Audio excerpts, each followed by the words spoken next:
Ce stage était animé par des experts mondiaux, parmi lesquels un Égyptien, un Algérien, un Tunisien et une Camerounaise.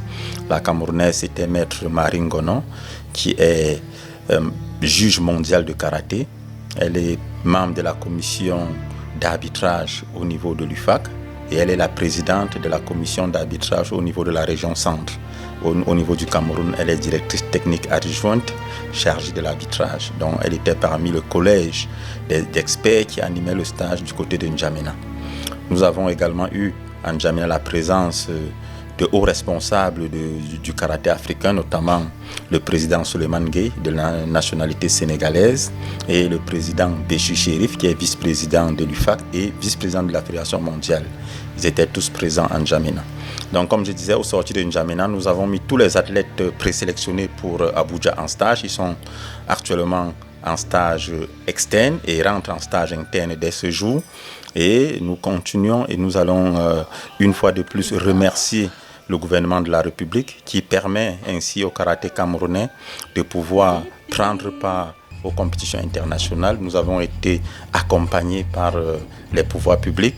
Le ministère des Sports a désigné M. Ayok pour nous accompagner.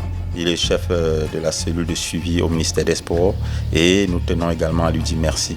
Mais nous ne terminerons pas cette page de N'Djamena sans tirer un coup de chapeau à son excellence, monsieur l'ambassadeur du Cameroun au Tchad, qui après la compétition a offert une cérémonie, une réception digne de ce nom à toute la délégation camerounaise.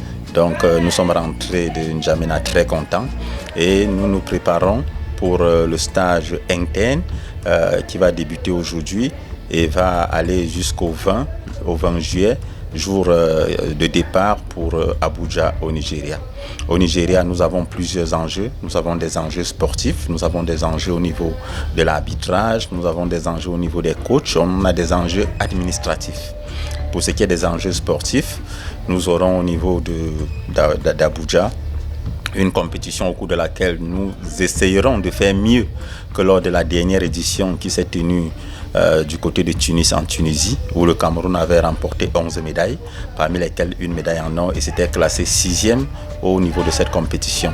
Donc nous comptons pour la compétition d'Abuja être dans le top 5 africain parce que nous avons les pays du Maghreb qui étaient devant nous, notamment l'Égypte, le Maroc, l'Algérie, la Tunisie et un pays subsahérien qui est le Sénégal. Donc ces 5 pays étaient devant le Cameroun, nous étions 6e, mais au niveau d'Abuja, nous avons espoir et nous comptons sur la préparation de nos athlètes pour faire mieux que lors de la précédente édition.